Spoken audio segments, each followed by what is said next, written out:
ГСП онлайн. Городские новости сейчас. Четверг, 17:00, проспект Ленина. Ежедневная проверка велосипедистов сотрудниками полиции. Они записывают личные данные владельца, место жительства и серийный номер рамы.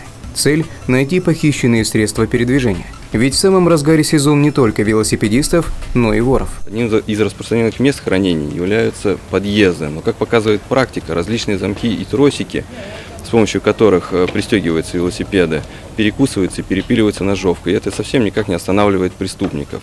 Чтобы избежать кражи имущества, хранить его лучше дома под замком, а не в подъезде.